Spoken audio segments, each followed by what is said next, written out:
بسم الله الرحمن الرحیم. السلام علیکم ورحمت الله وبرکاتو. د امت رادیو ډیرو قدرمن اوریدونکو ستړي مشئ تاسو را بولم د دې مهال مهمو خبرونو ته. نن د 1445 هجری قمری کال د ذوالحجې 28مه چې د 1403 هجری شمسي کال د چنګاښ 14مه چې د 2040 میلادي کال د جولای له 4 نیټې سره برابر ده. په سر کې د مهمو خبرونو سرټکی. د افغانستان بانک سرپرست د اسلامي مالی خدمتونو بورډ رئیس سره د کنګل شوو زیرمو په اړه کتنه کړې.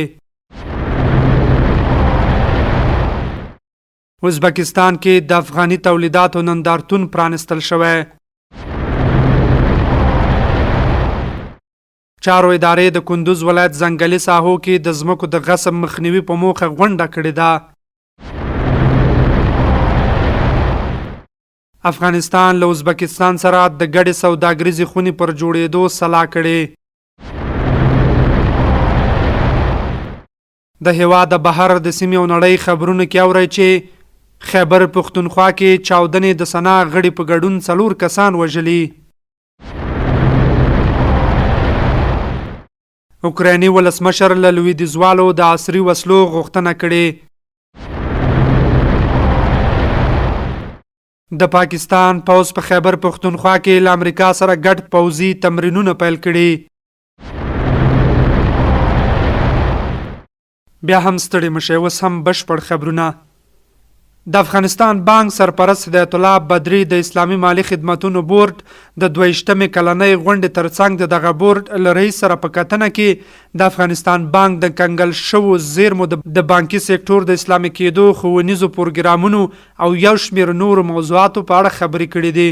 د افغانستان بانک د ویان دفتر د معلوماتو له مخې د اسلامي مالی خدمتونو د بورډ په 22مه کلنۍ عمومي غونډه کې چې د روان میلادي کال د جولای په لومړۍ او دویمه په افریقایي جوبوټي هیواد کې جوړه شوې وه، د افغانستان په ګډون د اسلامي هیوادونو د 6 مرکزي بانکونو رئیسانو او استازو ګډون کړی وو او پکې د بورډ د تیر کال د اجرااتو او د مالی مسایلو اړوند راپورونه د غړو هیوادونو لخوا تر بحث وروسته تصویب شوي دي.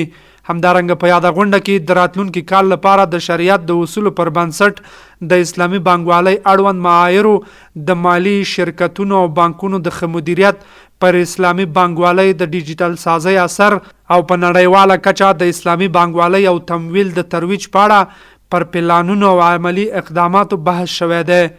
د یادونې وړ ده چې د اسلامي مالی خدمتونو بورډ یوه نړیواله اسلامي مؤسسه ده چې د افغانستان بانک د نورو اسلامي هیوادونو مرکزي بانکونه، اسلامي بانکونه او نړیوالې مالی ادارې پکې غړیتوب لري. د ازبکستان په پلازمینه تاشکند ښار کې د افغانستان د کورنیو تولیداتو 3 ورځنی نندارتون پرانستل شوی. د صنعت او سوداګرۍ سرپرست وزیر نورالدین عزیزي د دغه نندارتون په پرانست غونډه کې د کابل او تاشکند ترمنځ د سوداګریزو او ترانزیټي اړیکو پر ټینګار کړی دی. نوموړي په افغانستان کې د پانګونو په تړاو د رامنځته شوو اسانتیاوو یادونه کړې او د ازبکستان له سوداګرو غوښتي چې په افغانستان کې په بیلابیلو برخو کې پانګونې وکړي. له دې سره سم یو شمېر سوداګر او صنعتکاران د افغانستان تولیداتو ته د بازار موندنې په موخه د دغه ډول نندارتونونو جوړېدل ګټور ګڼي. په دې نندارتون کې 250 سوداګر او صنعتکارانو خپل ډول محصولات په دې موخه نندارې ته ایښي څو د ازبکستان بازارونو ته لاسرسی ومومي. د چارو ادارې لوی ریاست د حقوقي، تقنیني او قضایي چارو ریاست په مشرۍ د کورنیو چارو، ملي دفاع، کرنې، اوبو لګولو او مالدارۍ، کلو بیا رغونې او پراختیا وزارتونو او د چاپیریال ساتنې ملي ادارې د استازو ترمنځ د ریاست الوزرا عالی مقام د حکم په اساس د کندوز ولایت د امام صاحب ولسوالۍ د ځنګلونو غصب او قطع کېدو ستونزې ته د رسېدنې په موخه غونډه وکړه. په دغه غونډه کې د چارو ادارې لوی ریاست د یادو ادارو استازو د موضوع اړوند خپل وړاندیزونه شریک کړل او د کندوز په امام صاحب ولسوالۍ کې د غصب شوو ساحو او ځنګلونو د قطع کېدو په اړه د مسؤلینو همکاري او همغږي مهمه وبلله. د حقوقي، تقنیني او قضایي چارو رئیس مولوي محمد حنان حقانی وویل د پخواني پلاوي موندنو په پام کې نیولو سره د غصب شوو ساحو او د امام صاحب ولسوالۍ د ځنګلونو ستونزه دې په ښه توګه وڅېړل شي ترڅو یې په اړه اړینې پریکړې وشي. د حقوقي، تقنیني او قضایي چارو رئیس پریکړه وکړه چې د یادې موضوع د حل په موخه دې له اړوندو ادارو سره په همغږۍ یو پلاوی کندوز ولایت ته سفر وکړي. ستونزه دې له نږدې وڅاري او پایلې دې د وروستي تصمیم لپاره د ریاست الوزرا عالی مقام ته وړاندې کړي. د یادونې دا چې د چارو ادارې یا د ریاست دې ته ورته موضوعاتو په اړه بېلابېلې غونډې ترسره کړي دي. تاسو امت راډیو اورئ. د صنعت او سوداګرۍ وزارت سرپرست د ازبکستان د صدر اعظم له مرستیال سره تر لیدو وروسته د دواړو هیوادونو د ګډې سوداګریزې خونې پر جوړېدو سلا وکړه. د راپور له مخې نورالدین عزیزي د ازبکستان د صدر اعظم له مرستیال جمشید خواجوف سره د تجارتي ترانزیټي د افغانستان د ریل پټلۍ او د ازبکستان له سرخان سیمې تر پلخمري پورې د برېښنا د لیږد په تړاو خبرې وکړې. هیره دې نه وي چې کابل د ازبکستان هیواد سره ښې اړیکې لري او دې ته ورته ناستې په تیر کې هم ترسره کړې دي. کابل کې د شهید سردار محمد داود خان ښارګوټی دولتي تثبیت شو. د عدلي وزارت ځانګړې محکمې له لوري د کابل ولایت د پغمان ولسوالۍ اړوند د شهید سردار محمد داود خان ښارګوټي د دولتي تثبیت کېدو خبر ورکړی دی.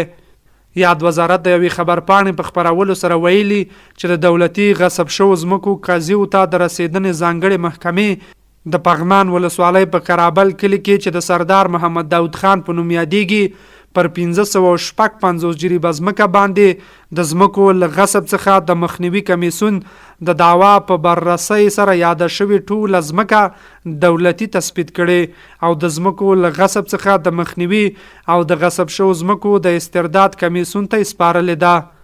په خبرپاڼه کې همدارنګه ویل شوي چې د ځمکو له غصب څخه د مخنیوي کمیسیون د یادې ساحې په بررسۍ سره موضوع د شرعي او قانوني پریکړې لپاره اختصاصي محکمې ته استولې وه چې یادې محکمې د موجوده سندونو، دلایلو او شواهدو په دقیق او هر اړخیزې بررسۍ سره یاد شوی ټول ښارګوټی دولتي تثبیت کړ.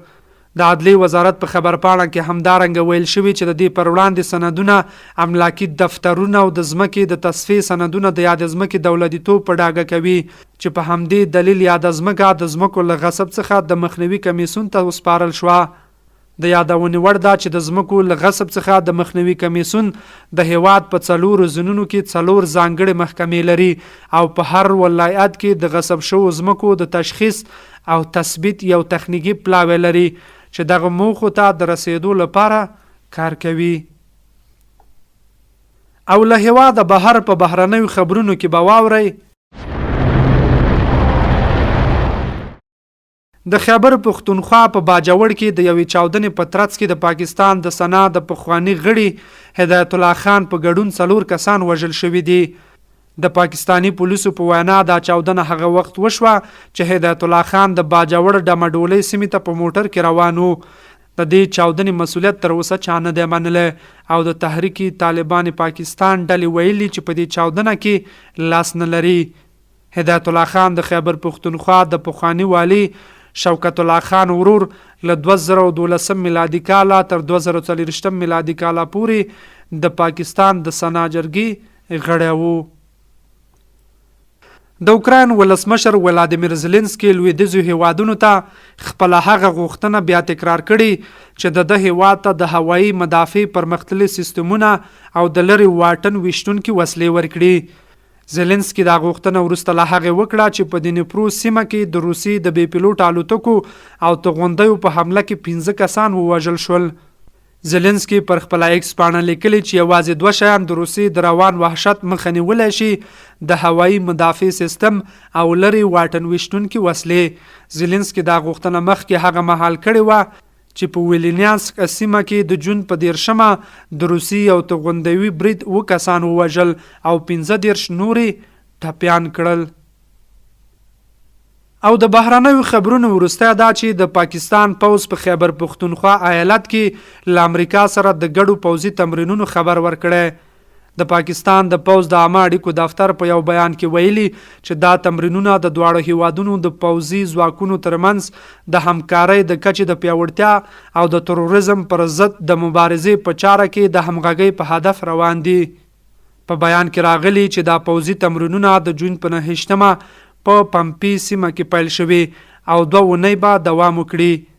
خیبر پختونخوا چې د ناامنه ایالتونو څخه د پاکستان پوځ د وسلواله مخالفینو له هغې ډلې د پاکستان طالبانو د ځپلو لپاره هلته بیا ځلې پوځي عملیات ترسره کړي دي. د امت راډیو ډیرو قدرمنو اوریدونکو دا او تر دې مهاله مهم خبرونه تر بیا د خدای په امان ښه وخت ولرئ.